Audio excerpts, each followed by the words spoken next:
Hey everybody, hope you're doing well. I'm not going to talk to you too much because I'm driving, but me and Sophia thought we'd have a bit of a catch up with you today just to talk about what we've been up to since we came back from Florida last year, and what holiday plans we've got, because today is all about a trip announcement, so tune in. You're stuck inside my mind, deep inside my mind. I think that now's the time. Longing for you, pick up the phone. Catching a flight, I'm coming home. Back to the place I've always known. Home, home. Seeing you soon, I gotta run. We're gonna have a lot of fun and spending this summer alone. I'm coming home. So, what have we been up to since last May? So, last year Sophia started secondary school, didn't you? Holly started her school, which is because she has her EHCP, because she's autistic. That school has a special provision to support Holly with her needs, and she's absolutely come on leaps and bounds. You're not going to believe how much she's talking now compared to what she's doing. She turned 6 on Tuesday, so big birthday for the girl. And you know, we've just been settling into life. Sophia is really enjoying high school. Erin's in year 4 going into year 5 now. And last year when we came back from Florida, I left a company that I'd worked for 11 years and started somewhere else. I've always worked in engineering, networking, telecoms, infrastructure, that kind of stuff. I'm now more into IT, which I'm really enjoying, and really love it. So we normally like going to Florida for our holidays. We absolutely love Orlando, but we decided this year we want to do something different. There is a huge world out there, right? And it's not all just Disney. Well, it is, but we wanted to have a little bit of a change and try something different. One of the things me and Kelly talked about as parents is we talked about the holidays we had growing up, where we were fortunate enough to go to, and we talked about doing something in the UK as a staycation. But then when we started pricing up places like Centre Parks and the Haven, they're actually really quite expensive, particularly because of COVID, where, you know, for the longest time we couldn't travel. One thing we talked about is when we were kids, we used to always go to these campsites in Europe called Eurocamp, and we had absolutely fantastic holidays as kids. Tons of different sites. It's great for the children because they get to immerse themselves in another language, so they'll learn a lot of French being around French-speaking people all day. And we decided to do it. We always did Brittany as a kid, Normandy, so we stayed at places like San Malo, those kind of places, and we absolutely loved it. So for me, I wanted to go back to somewhere familiar. Looking at prices and what we wanted to spend, we decided upon a lovely little town called Karnak in Brittany. And Karnak's famous for these big, massive Neolithic cairns or stones that, sort of like the French equivalent of Stonehenge in a way. Lovely place to be. And so we're staying on site. We're staying in one of their sort of properties. It's like a static caravan, so it's a bit like Haven. We're staying there from Monday. We should get there Monday afternoon. Staying there till Saturday morning. In terms of getting there, we're driving, so we're taking the car. What we did as kids, when I went, there was no Channel Tunnel, so we used to always take P&O or Brittany ferries across the channel. It's actually quite expensive because it's an overnight crossing. You have to have a cabin when you've got kids, because obviously if I sit in the chair and start napping, the kids could wander off anywhere or somebody could grab them. So when we were looking at times of like we're crossing and what have you, to do the channel crossing, it was like nearly £600, £700 to do that with the cabin. Now I know Kelly could potentially stay awake all night, look after the kids while I slept, but then that's not how we work as a family. We're in this together and we do things together as parents. We do it properly, we co-parent. So we looked at the options. Okay, so getting off in either Roscoe or San Malo, it was about a 2-hour drive to the campsite. But if we took the Channel Tunnel, it was only a couple £100, a 7-hour drive.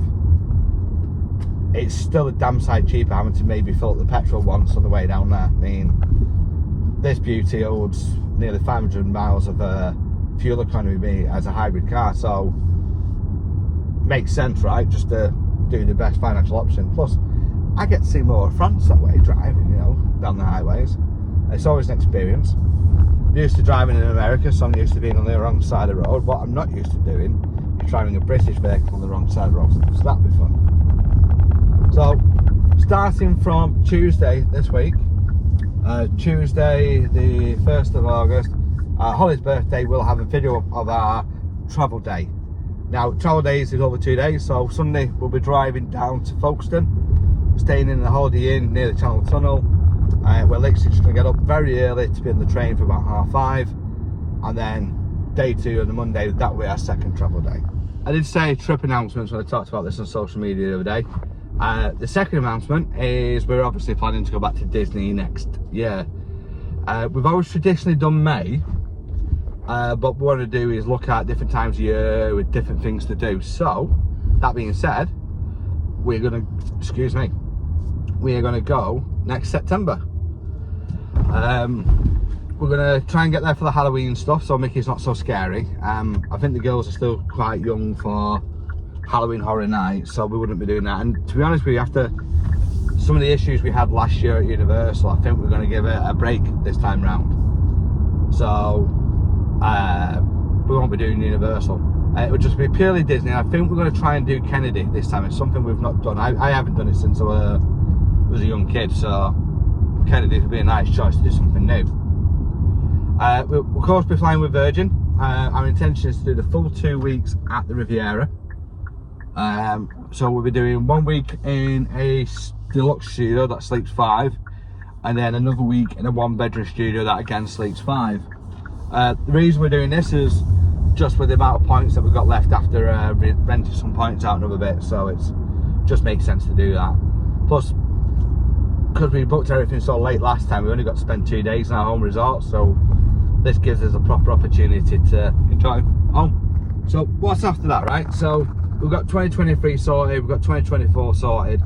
As a family prior to COVID, we always had a game plan. We always knew what we were doing from 1 year to the next in terms of breaks. So let's talk 25. We've got a couple of options on the table. One of the things we've decided as a family, like I said, we want to see the rest of the world, so we're going to alternate 1 year Disney, 1 year something different. France this year, Florida next year. The 3 choices we're looking at right now in terms of locations for the year after, so we're thinking of doing somewhere in Asia, so potentially Disney with Shanghai, but we're also thinking of places like Singapore and Thailand. We want to see more of the world. We also have a huge passion and love for European countries, so we're looking at Greece. Obviously Greece is going through a very tough time right now, so it just depends what's available for 2025. And as a final option, we're also looking at Canada, doing a split stay between a week in Toronto and a week in Vancouver. So just comment if you've been to one of those places, please let us know. I've never been to Greece, I've been to Turkey, but never been to Greece. Kelly has. She's been to, I want to say it's Crete. She absolutely loved it when she went. The furthest east we've ever gone has been Turkey, so we want to do something unique and different. There's a lot of the world to see, particularly in Asian countries, so we want to start heading that way over. And then same with America. You know, I've never been to New York, apart from maybe a short hop over when flying to other places. I've been to Boston, but we want to look at the rest of North America, so Canada seems to be a really good fit for that. Plus, Canada is one of our sort of bucket list places in terms of to live, particularly because of the massive IT and tech industry that's over there these days. It's the Maple Silicon Valley, if you will. So that's it, folks. It's a short, sweet, just a little bit of a catch up on it to do. Just to let you know what we've been up to for a while. I know we keep saying we're going to try and put more stuff on social media, but you know, it's really hard raising 3 kids, having full-time jobs, and my hat's off to people that are able to do that. It really is. It's a lot of input to do these kind of things. So, you know, we thank you for watching. want to give a big shout out to some of our sort of fellow YouTube friends out there. So of course, my amazing friends and the team that I work with over at WDW UK Newscast. My friends Sarah and Lee over at Out on the Limb, legends. Of course, Mr. and Mrs. Baz, and the Lodge guys. You guys are all amazing. And anybody else I've missed out, I do apologise, but we've got such a fantastic community out there. We look forward to sharing this trip with you and a lot more stuff in the coming weeks, and we will see you real soon.